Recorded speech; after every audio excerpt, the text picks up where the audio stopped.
ask questions during our time. Next, we've got, if you haven't seen this man going coast to coast to coast, to one continent to the other, well then, obviously you're going to get the opportunity today. Several months ago, we partnered with a site that you probably all know, you've heard about, called Jobster. And very exciting technology. One of the things, I'm going to steal something from Jason real quick, they call it MySpace for the workplace, and that's really the new tagline, isn't it? MySpace for the workplace. And we're really happy to have Jason here to talk about the future of higher ed technology. And again, without further ado, Jason Goldberg.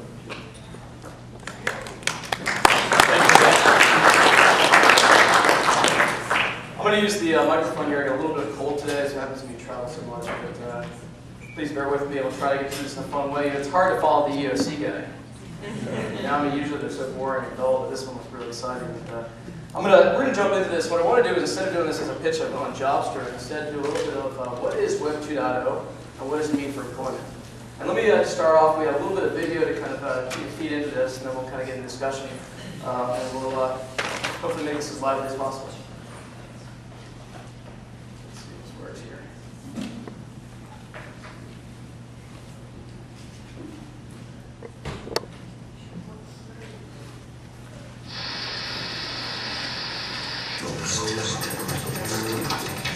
Information is power. Who's your friend now? That's right. This is really a generation of people now that will go to the internet. People are watching, people are talking, or people are blogging. Yeah. And another big one today, the term Web 2.0. Web 2.0, it's people. I think that's the single biggest differentiator. There's millions and millions of early adopters rather than just thousands and thousands of early adopters. This generation of 10 to 20-year-olds is now claiming the web as their own medium. Web 2.0. Web 2.0 is twice as good as 1.0. It's twice as quick A site that has a lot of community interaction. This is huge. Now we have technologies, user-generated content, proven business models, and now I think we're going to see the true growth that we thought was going to happen endlessly in the Web 1.0 bubble. You want to know as much as you can. Social networking. Bad relationship with the boss, telling us about the overall corporate hiring trends. Everybody is collaborating on the site. Anybody with a computer can, in a sense, dish about their boss. A business tool, it's fascinating. Virtually anyone can publish, anyone can build a profile, anyone can communicate using new kinds of tools and techniques. Users are learning how to communicate directly to other users, as opposed to publishers communicating to the users. Now it's part of our lives. The current generation of kids has grown up with it. They're not feeling around in the dark. They're looking for ways to expand and explore and communicate with it. They couldn't even think of it when Desperately trying to find talent and skilled workers. A bevy of websites are now giving job seekers a leg up. So what they're doing now and what other publishers are doing, large and small, are really opening up the content and allowing users to come in and either manipulate or interact with the information and share it amongst themselves, or at least leverage kind of the collective wisdom of that community. And that's really very different than kind of a centralized publishing model from 10 or 20 years ago. Well, that's exactly the kind of stuff we were looking for. Go to your computer, hit Jobster.com. Jobster.com is making headlines. Making connections is what Seattle's Jobster.com wants to help you do. Where employees and employers can access information about each other. Applying the social networking aspect to the job search. So MySpace for the workspace, someone called it. Jason Goldberg is the CEO of Jobster.com. Jobster.com CEO Jason Goldberg. Jason Goldberg launched Jobster 2.5 years ago. And Jason Goldberg, CEO of Jobster.com, an online networking site. What are you passionate about? What are the things that you like to experience at work? And we'll help you connect with other people that are like you, that share common interests, and with employers that are looking for people just like you. This whole Web 2.0 thing, you're probably saying, well, what is this, right? What does this mean for employment? Let me ask, before this little video here, how many folks had ever heard the term Web 2.0? So a good number of folks. And about 3 or 4 months ago, I go around and ask the question, and especially in recruiting circles, you find maybe 1 or 2 people who raise their hand. And what's happened is that the popular news media, whether it's Business Week, Time, Newsweek, are suddenly all reporting on this Web 2.0 phenomenon. It's whether it's user-generated content, whether it's sites that are more interactive, whether it's kind of the people taking back the internet. The big question is, what is this Web 2.0 thing? And we as employers, the question is, how do we harness this and how do we use it to find the right candidates? Now, my definition of Web 2.0 is really simple. I look at it as, this thing going? Web 1.0 was all about getting it online. Right? We spent about 10 years. 1994 was when the Monster board was created. We spent about 10 years for all of our companies to adopt the job boards. By 2004, every single company in the United States that wanted to use online recruiting was using online recruiting. In fact, 97% of employers in 2004 were using the internet in some form to recruit. And Monster.com was minting money, literally printing cash. I'm sure we wrote a lot of checks there. Well, when I started Jobster in 2003, what I looked at is I was trying to hire people at companies I was at, companies like AOL, T-Mobile. And what I found is, yeah, we would put our jobs on the internet. We post the jobs on Monster, on Career Builder, on Hot Jobs, on Craigslist. We put the jobs on T-Mobile.com/careers, and we would get a ton of resumes. But I'll tell you, getting a ton of resumes doesn't necessarily solve the problem. The business problem isn't getting the jobs online. The business problem is how you actually find the right person. And so we look at it as Web 2.0 is about going the next step. And it's companies such as ours, companies such as some other folks you'll hear from today, other kind of innovators in space, that are looking at how do we go beyond just get the jobs online, and how do we actually go towards finding the right person. And this is happening throughout the internet. Web 1.0 is about getting the whole business online. It's happening in various different verticals. Web 2.0 is about how do we take advantage of the fact that internet connectivity is ubiquitous to then go that next step and solve the real business problem.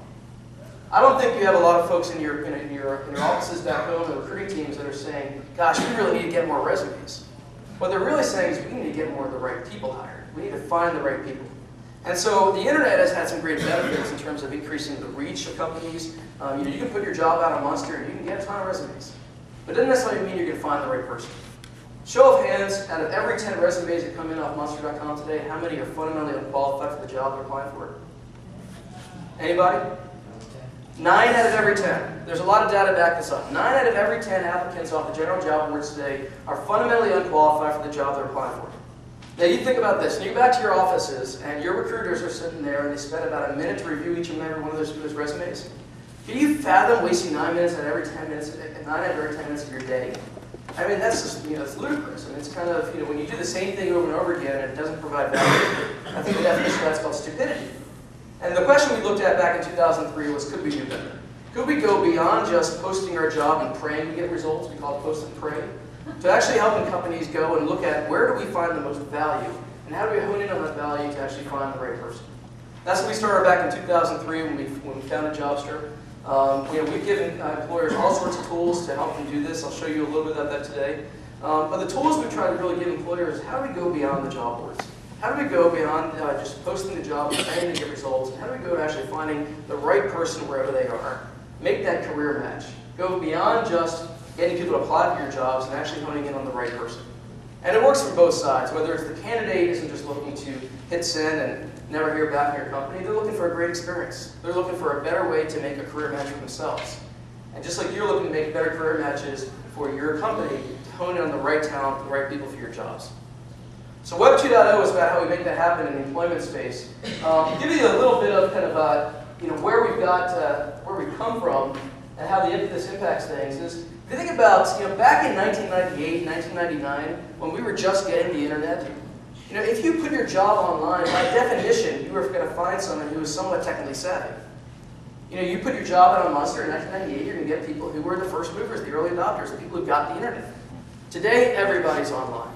In fact, everybody's online. In fact, there's studies showing that almost every single U.S. household that wants to be online today is online. There's more than 225 million internet users in the United States. Think about that. Out of a population of 300 million people, we now have 225 million people who are accessing the internet on a regular basis. And what this means is that it's not just that families are online, it's that online is changing every facet of our lives. How many folks in this room have been to the library in the last month? One person, 2 people, 3, that's 4. It's it's a decent number. Usually I go out and I do this talk all the time. You have about 2 or 3 people in a room of 100. How many folks searched Google in the last 24 hours? Pretty much everyone in the room. All right? Now what's the point here? The point here is it's not just that we are the early adopters. This is everybody. This is the people your companies are trying to hire. When they want to find information on any single topic today, the first place they turn to is the internet for everything, whether it's for shopping, whether it's for product information, whether it's for reading the news. The internet is the first place people turn. So what does that mean? Well, what it means is that we see that the way people embrace the internet is also changing the way that they communicate with each other as well.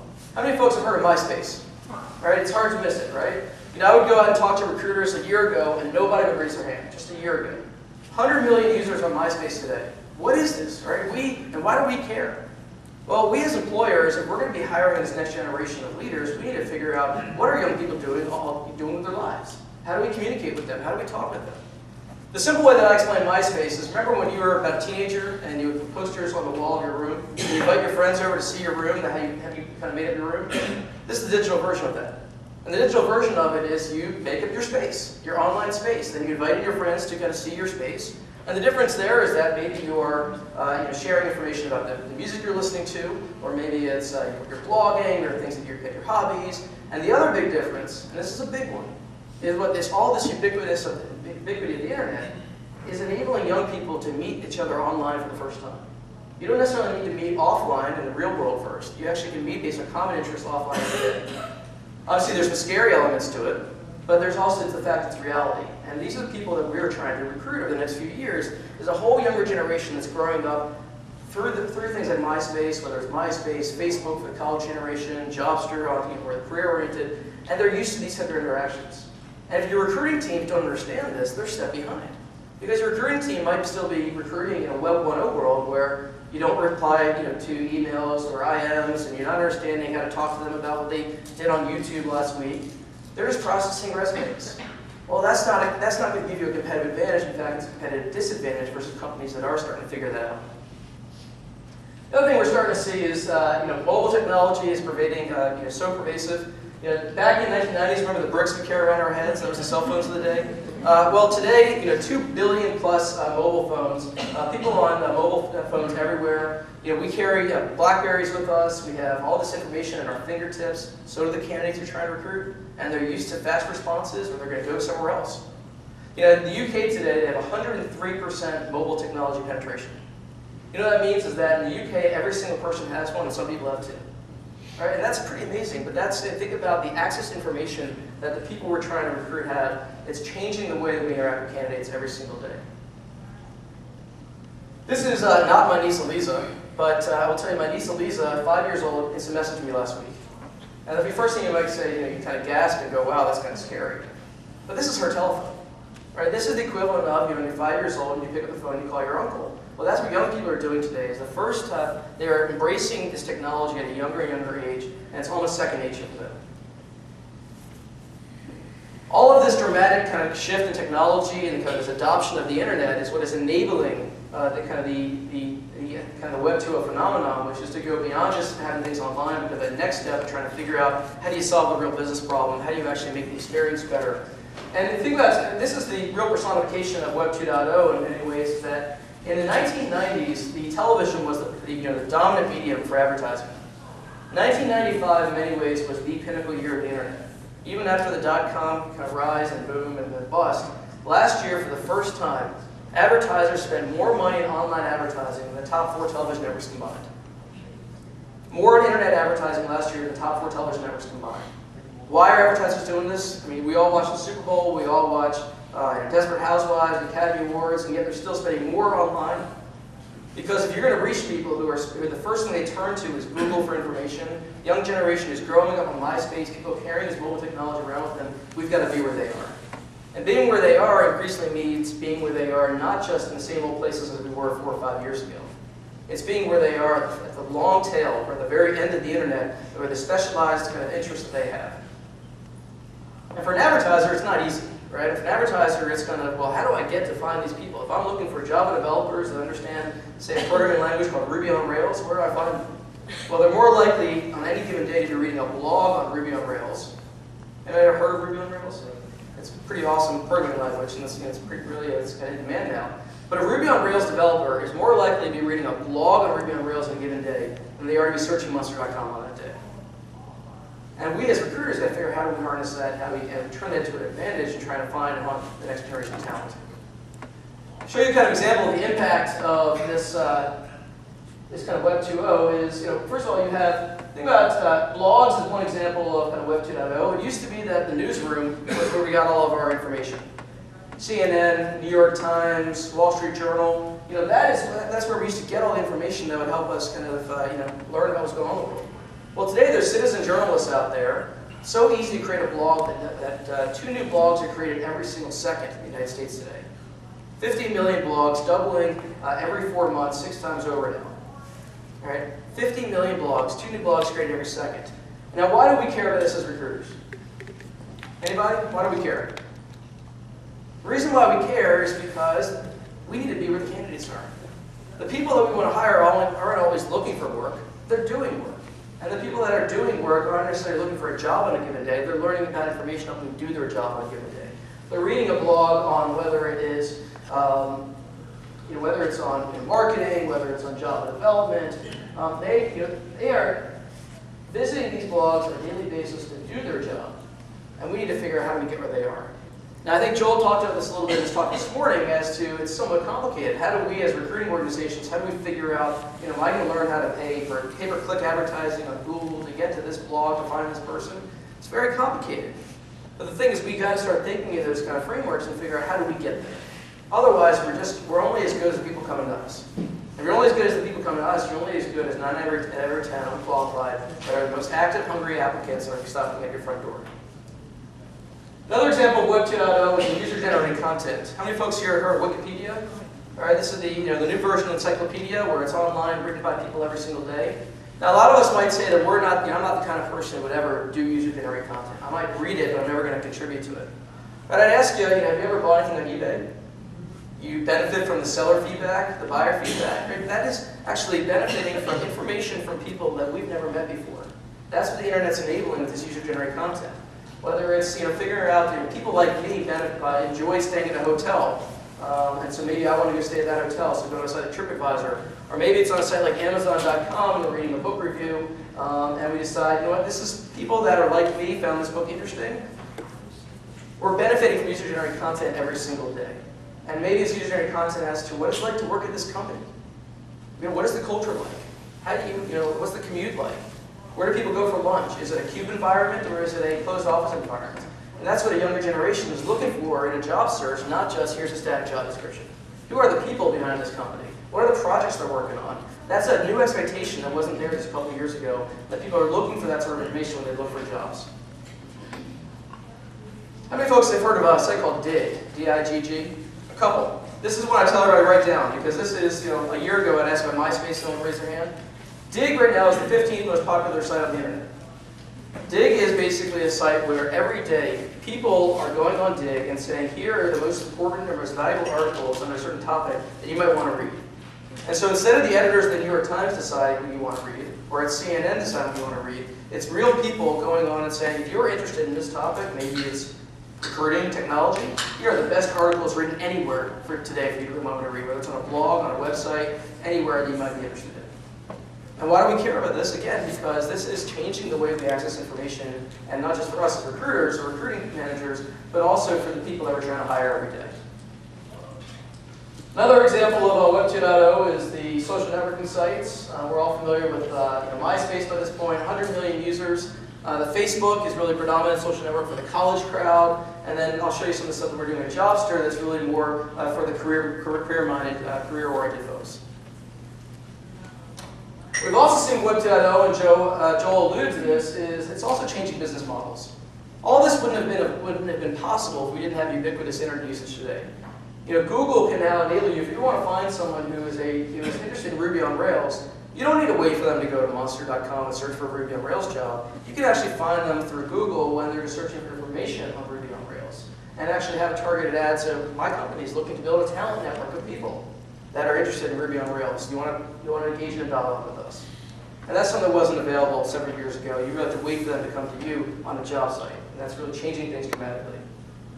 Another example is Salesforce.com. Salesforce.com is the leader in what's called hosted CRM.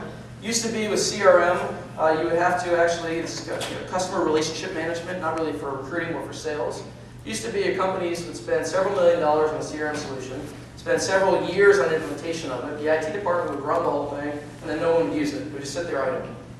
Now we have sites like Salesforce.com where you can go on and log on and use CRM in a matter of minutes. And they have tens of thousands of companies using it and hundreds of thousands of individual users that every day just go on with a click of a button to access CRM. At Jobster, and I'll show you, we have a recruiting application that is not like an ATS, but it's a tool that helps companies find people, build relationships with them, much more like a Salesforce.com model where literally people are up and running in a matter of minutes with zero training and able to go find people in unique ways. And this, again, is only made possible by the fact that we have all this ubiquitous internet adoption. And so the common themes of Web 2.0, there's many positives. We have people are embracing the internet like never before. We have user-generated content that is allowing us to benefit from other people. We are it's kind of the combination of content, community, commerce, more richer user experiences. There's also some new cautions, and the new cautions are ones around anything you put online today will be found. The first thing we do when we find information about when we get a candidate, what do? We Google them. All right? And we're going to find them. And in fact, it's a company like ours that actually help you find information by going and saying, let's look up this person in a variety of ways. I got a short little video clip. I was on CNN about a month ago, and before I went on, I actually looked up one of the producers and found her MySpace profile. And I'll show you the clip here of how readily available information is on people.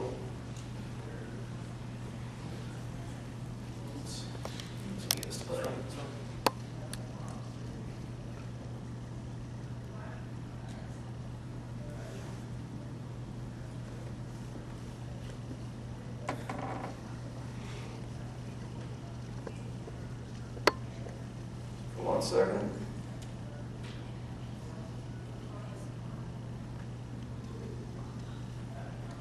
I was in my office and somebody was talking about hiring somebody and they said, hang on just a second, let me go to MySpace and see what I can find on them. I've got a quick example just to give you one. We looked it took us about 30 seconds before I came on the show today. There's a woman who works for you named Claire. I think she's a production assistant. And within about 30 seconds of searching, I was able to find that, like myself, Claire went to Stanford University. I found out that she was an intern once at the Center for Foreign Relations. She's really smart. Interesting stuff, right? On her MySpace profile. Check this out.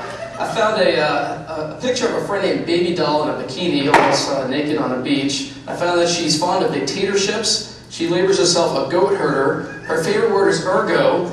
And she claims that she's currently living in Bakra, Western Sahara. She is. That's so. Yeah, and she said her best trait is that she's abrasive. Now, if you're an employer, I don't know if you want to be hiring the abrasive Claire. See, that is none of, except where she lives, none of that is true about her that I know.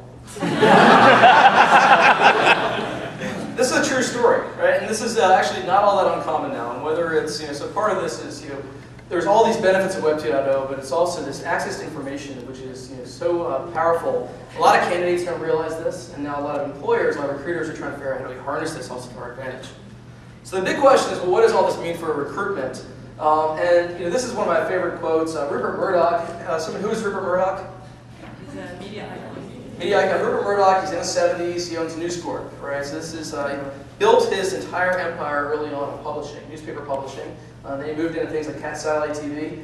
Most recently, he bought a site called MySpace. All right, spent about $700 million for it. This is Rupert Murdoch at age 70-something is not only getting internet religion. I mean, he is drinking the Kool-Aid left and right.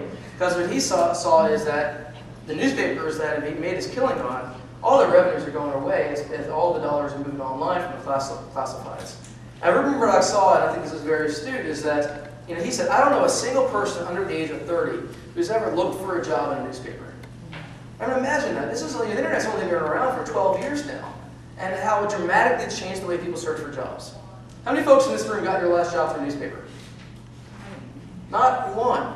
How many of your companies post your job as newspapers today? 2, 3, 4, 5, 6, 7. That's actually one of the smallest proportions that I've seen in recent days. And I think that's part of the recognition of this going on. But usually you have about 50% of companies in a given room still say that they are spending money on newspaper ads. You know what percentage of hires today come through newspaper ads? Less than 1% of all hires are coming through newspaper ads today.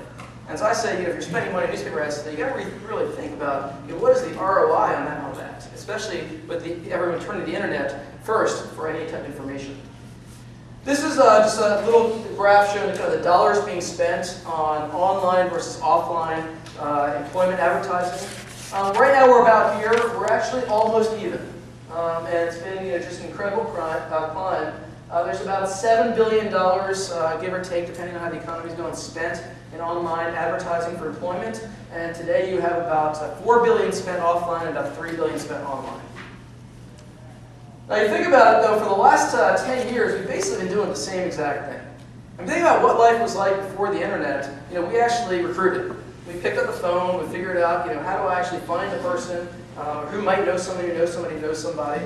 From the job seeker standpoint, the way that we found a job was we found the job listed, say, in the newspaper, and then we wouldn't just mail our resume in, because we know no one's going to look at that. We actually would figure out who do I know who might know somebody who hand walk my resume to the hiring team, so maybe I get noticed. That's how we recruited back then.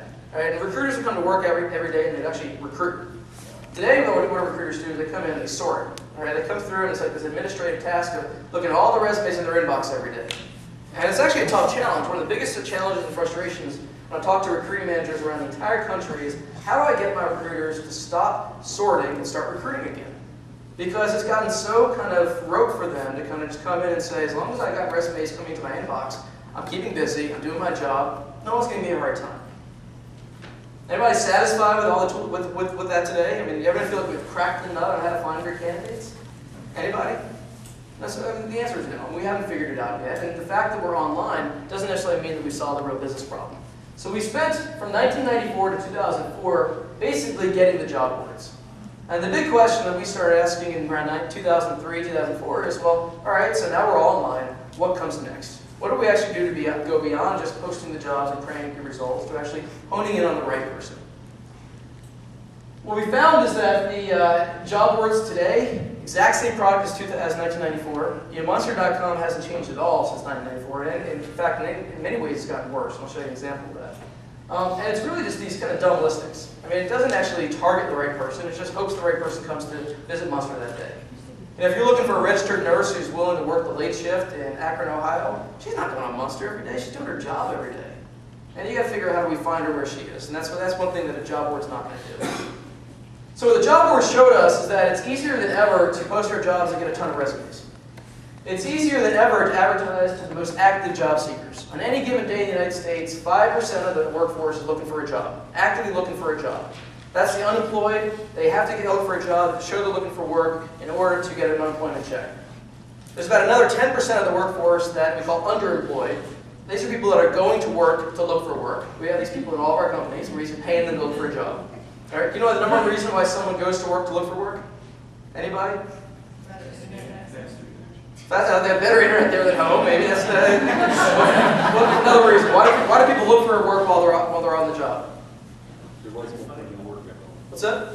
Your wife won't put in work at home. The number one reason is, ma'am. You don't want to hire somebody who's unemployed. Well, that's another reason as well, because we're all want to hire the people who are currently in work. The number one reason, though, why people look for a job while they're on the job is because they hate their boss. Right? The data after stats, survey shows this. And really, what I hate my boss is a proxy for I don't have enough responsibility, I'm not treated well, I'm not paid enough. All this rolls into I hate my boss, I'm not being treated well. So on any given day in the United States, you have 5% of the population is unemployed. You have another 10% of the population that's underemployed, going to work, looking for work. Well, there are this whole other 85% out there that we're not reaching when we just put our jobs out on a job board. Those people are doing work every day, are not going on Monster.com, not going to Career not looking for jobs every day. They're doing their jobs every day. Now, the other thing we find is that with the job board is that it's very easy for them to duplicate our corporate site. And this is, I think, everyone here gets this. That's why we're all working with direct employers. The idea is, well, the jobs are already on our site. Do we really need to pay a toll to put it somewhere else? I say no. I mean, I really think it's just asinine that we have to, especially if you think about all the folks that are coming to your front door, coming to your corporate website, and think about, do you really need more of the most active candidates coming in from these other sources and to pay to get them? If you're Microsoft, if you're Google, if you're Cisco, if you're Starbucks, you've got enough people coming in your front door every day, or coming in through, say, a search engine, whether it's Indeed, Simply Hired, Jobster, and others, that you don't need to pay more money to go to the job boards to get traffic. What we really need to do is figure out how do we embrace the people coming in our front doors, so bolster our career sites, make them more engaging, make them more efficient, And then how do we spend our resources to find people who are never looking for a job? How do we go find those passive candidates? And the other thing is we found is that the job board, it's very easy to get quantity, very hard to get quality. Very frustrating on the job boards to get quality. Harder than ever, finding the right person. How do you go beyond just people coming to you and find the right person? This is actually the direct employers survey from earlier this year, and this is all in a nutshell, right? If you look at the value provided versus what we're doing. The general job boards all the way down here. Referrals, asking our employees. Imagine if you asked if you're in a company of 10, 20,000 people, if you could figure out who are the 5 best people all of my A players ever worked with. Then who are the 5 best people those people ever worked with? That's where the value is here.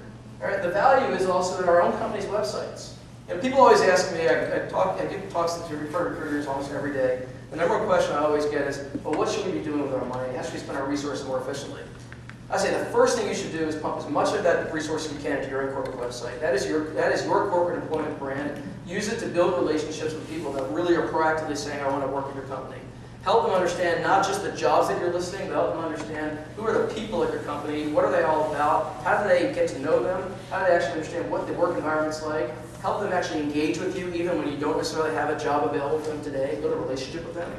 And the second thing is invest in getting more referrals. Because if you have an entire group of people in your company that you think are really smart and really good, well, go find out who they know.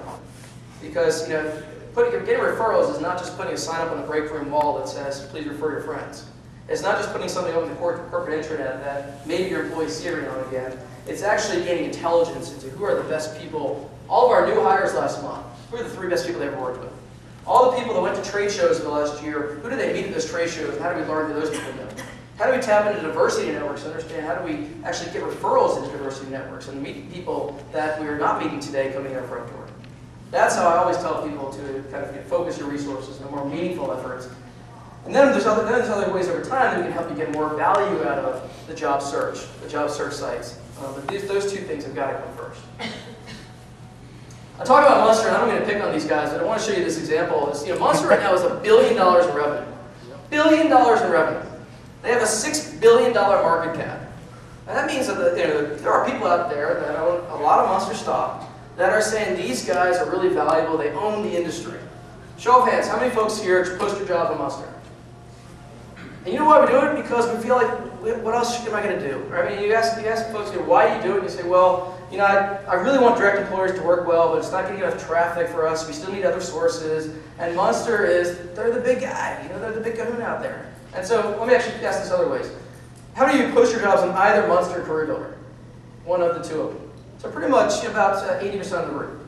Let me show you what a job search on Monster exists of today. And this is, again, not to pick on these guys, but these guys are literally printing money with a crap product. I mean, it's like they have an ATM machine back in their office in Boston, and they're literally just printing money with a product that, first of all, they've taken their site, it's like NASCAR here. It's like every single ad you can imagine. Really not a great candidate experience. They've got this message they're selling here, double your chances of getting hired by posting your resume on Monster.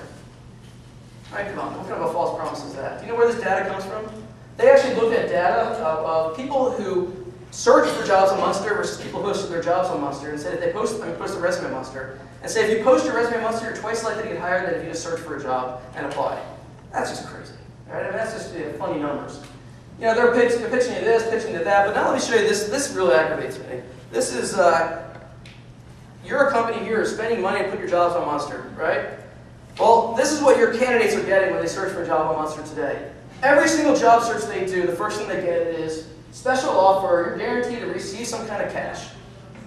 Right? And for the average job seeker, this doesn't even get close to that. Right? So they're entering this information thinking, oh, this is how I get hired. In fact, what they're doing is they're giving their personal information to some companies that Monster basically pimped out their site to.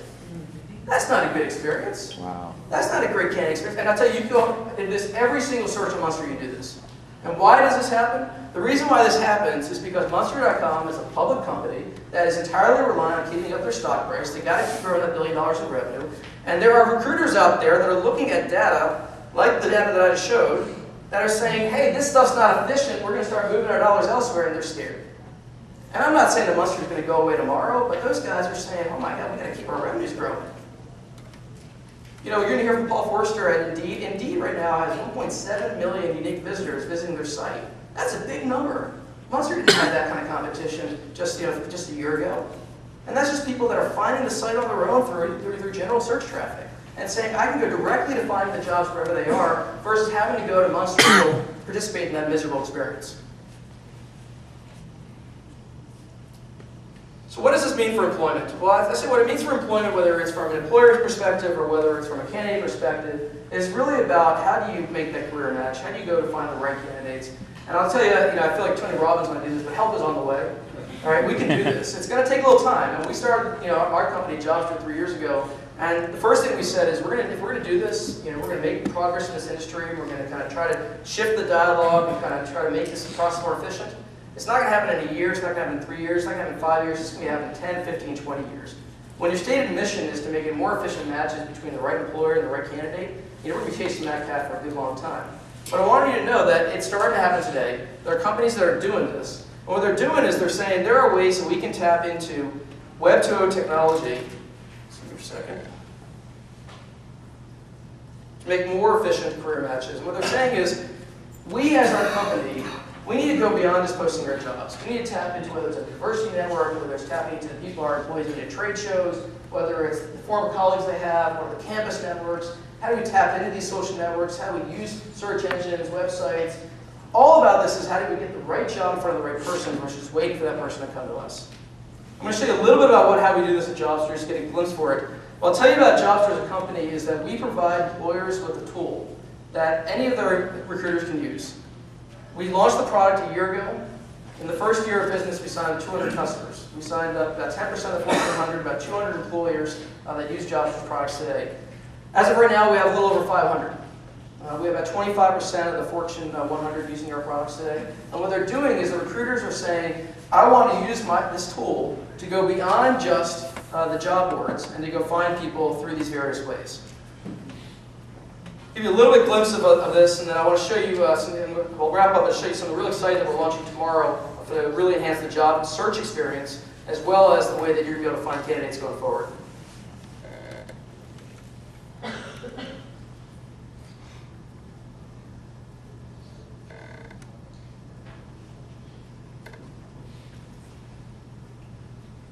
So every company that uses Jobster, the recruiters log into a dashboard that looks like this. And basically on this dashboard, what they're able to do is to post their jobs to a variety of places that job boards don't get to. So places like putting your jobs on Google, putting your jobs on places like direct employers, putting your jobs on blogs, on various targeted websites, places, basically other ways to post your jobs to reach that hidden audience.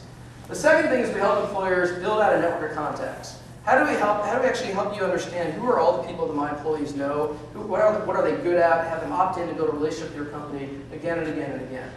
And we also have you search that network, search the network of people that we're building on Jobster and also other networks we give you access to. As your recruiters use this, they can see how the company's total network is growing.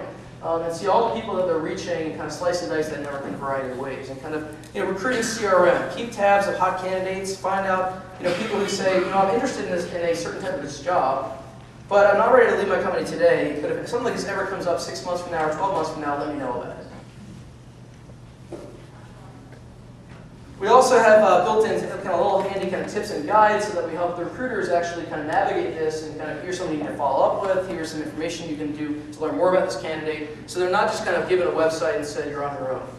The key thing about this is that recruiters that use this, it's all your company's asset that they're building. So as opposed to kind of individual social networking sites, say like a LinkedIn, where it's really your network that you're building, and when you leave your company, you take that with you. This is really about building an asset for your company. All the people that your company might want to hire in the future, or people who can lead you to the people they might want to hire in the future. As you build your network, you're able to see and kind of slice and dice it. And again, so here I'm highlighting software developers.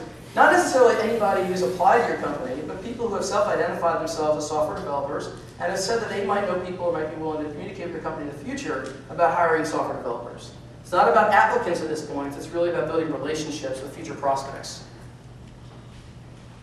As you use Jobster to promote your jobs in a variety of ways, we help you slice and kind of navigate and see what are the most effective kind of sources. I mean, I'm sure our CFOs always ask about ROI and kind of what is the more effective kind of channels we're using. We actually help you identify for a single job or for a certain set of jobs, what was the more effective way of finding these people? Was it on a website? Was it through a referral campaign? Was it through a message we sent? Was it on a blog? As you can actually get smarter as a recruiter, in terms of managing the recruiting process. Think more like a marketer and a little less like a sorter of resumes. We help, we built in various initiatives to help companies do things like diversity networking and promoting jobs through diversity kind of associations and groups. Various steps to how to do that.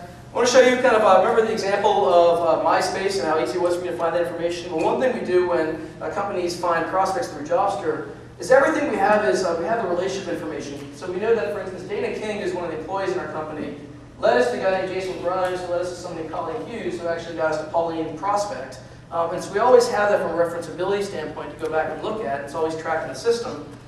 And then we can easily, with a click of a button, do a Google search or other type of searches and find out information about that person. So here that might lead us to her blog or her website, so we can kind of really track information right away and understand who this person is. Something that we launched just a couple months ago that has got a ton of interest, it's actually the hottest thing going for us right now, is we launched something called Career Website Optimization. And this kind of goes back to, if you look at the numbers, that your corporate career website is the best tool you have. Go back to the gun analogy, the best weapon for you into the hunt for great talent is your corporate website. Well, one of our customers, the State Department, built something with us. We've now taken this to more than 50 clients. And it's the hottest thing that we were doing here at Jobster. Is typical career website, here's how it works. You have 100 people visit the career website, and of that 100 people, almost all of them will do a job search when they visit. About 95 of them won't find the job they're looking for right then, and will just go away. Of the remaining 5 who find a job of interest, about 3 of them will actually take the time to fill out the long, lengthy form you have to apply for a job. So basically, out of 100 people that visit your career website on a given day, or maybe a given minute, or a given month, whatever it is, you're only capturing 3 of the relationships. And so what we did with the State Department is we said, well, let's not make this just about applying for jobs. What if we could actually build something around to join our network? And actually enable people to opt in and kind of build an ongoing relationship with the State Department or with your company, and to identify, here's what my interest is, here's what I'm the best at, here is my dream job, here's how you can contact me, and start to build a recruiting relationship that you can manage with this individual. I'll give you a quick example of this in action. We'll just go out to Progressive.com. This is the auto insurer. This is their career website. This is their main website. Go to the jobs section. You could do a job search, or you could join their talent network. And their talent network you can opt into. Maybe I want to be in the analyst network, or maybe I want to be in the claims network, or maybe I want to be in the field sales network, and start to tell Progressive what it is that might take to hire you someday. Without ever even applying for a job right now. It takes 2 seconds to do it, and you capture 30 times more relationships that you can manage over time. And it's relationships with people who are not just maybe to hire them, but also hire the people they know. I'll give you one other quick example of this. This is not just about general people coming into your website, but Starbucks, as an example, built a site with us called diversityconnections.com, where we're basically working with them on driving a specific audience to a website. In this case, diverse individuals. We build information as what it's like to work on diversity in that company. And then we say, you don't have to necessarily apply for a job right now. You can join our diversity talent network. And you can opt in and tell us what it is that you might be interested in working at someday. As you think about what Starbucks has a competitive advantage now, they're opening up new stores, say in Milwaukee, Wisconsin. They can say, we have 50 self-identified diverse individuals who have told us that they're store managers at Costco or Foot Locker or McDonald's, and here's what it takes to hire them before we ever even open up our store. We've got that information at our fingertips, even if we're doing that 6 months or a year from now. And what our tool does is help them manage relationships with these people again and again and again. I'll show you just a couple last things and we'll wrap up here.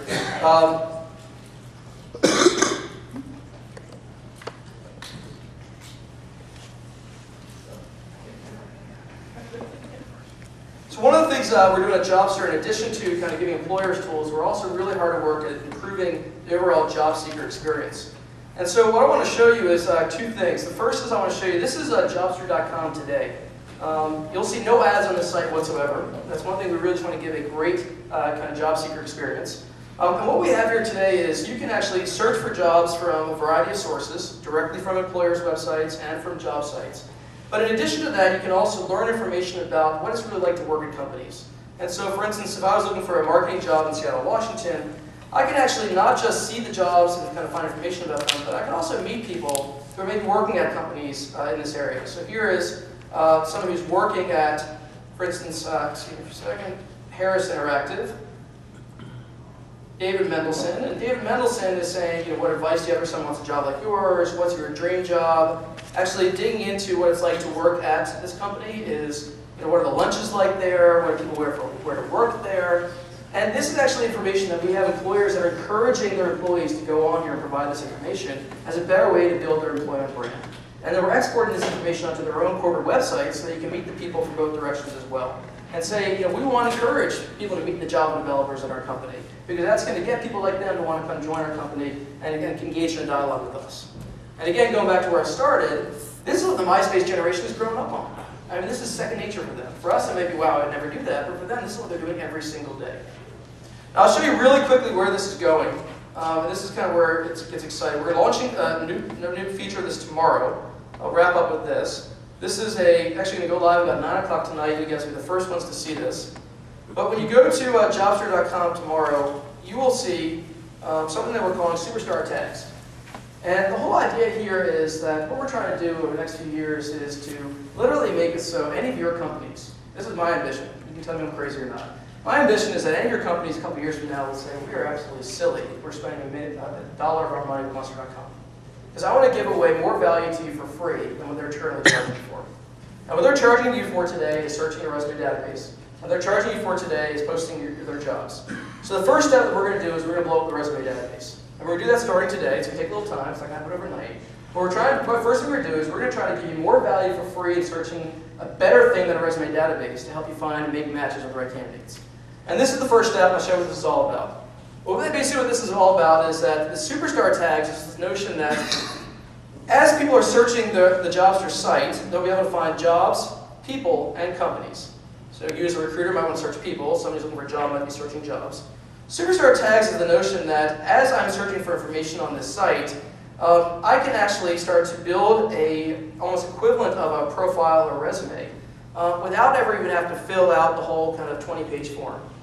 In this example here, the superstar tags this person just created through that search is marketing, Cleveland, Ohio, software, web. And the superstar tags, basically the notion is that you might have a lot of different pieces of information that make up your profile. The top 5 of those will help you rank and say, I want to be found most when people are searching for recruiting. And as an individual, that becomes my #1 tag. And I basically just created kind of the way that people will be able to find me in a search. And so if you think about it, instead of the resume, which is kind of this, resumes are still important, but resumes are kind of garbage in, garbage out. All right, it's only as good as the information people provide, and people try to game it by putting in 1 million keywords. Add a little kind of scarcity and matching to it by enabling people to just identify, here are the 5 things I'm the best at. And they can go in and tweak this and kind of use that to help you get found and help us build a match with you and them. I'll show you an example, just so you can really see this kind of a little more filled out here.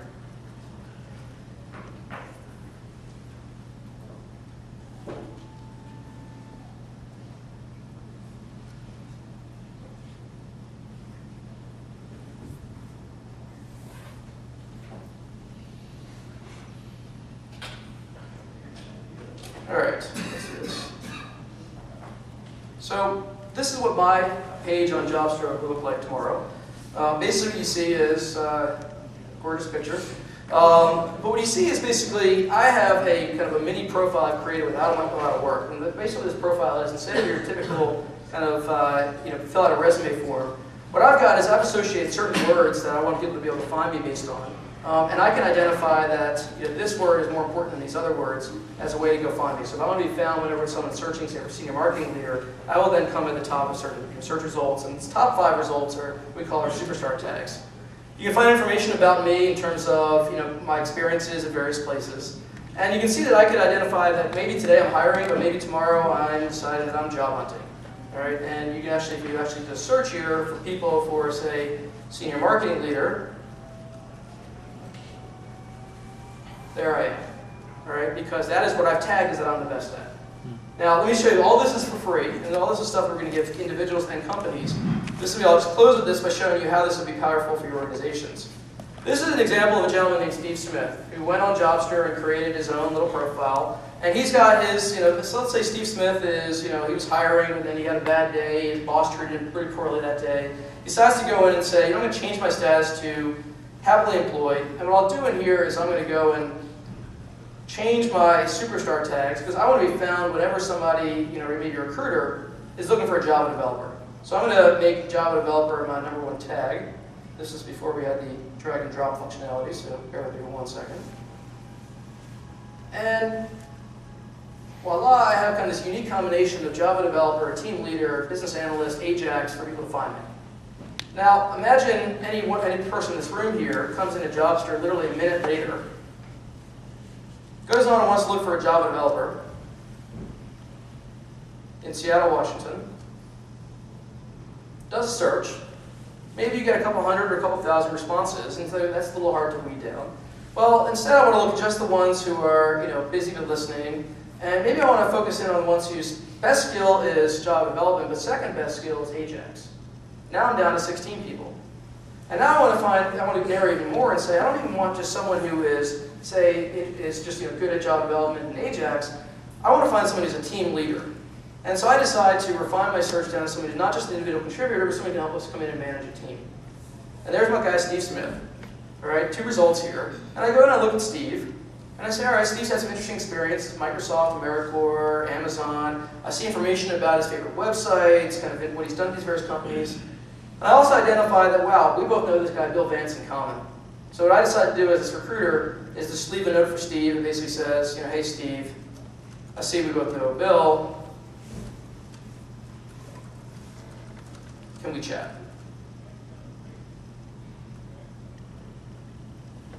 That's it, right? And you think about now, if you're an employer that is using our tools, you'll be able to maybe message 10, 20 of those people all at the same time, you'll be able to build a long-lasting relationship with them, invite them into your talent network. So just think just with that, and giving away something like that for free, how much more efficient just that is. Then go and spend $2,000 to search the Monster resume database and finding all these old stale resumes of people and not really knowing if it's real information on the resume versus just making an interesting match like that. And I'll leave you with this, just saying that this is just the start. We've been at this for 3 years now. We'll be at this another 3 years from then and 3 years from then.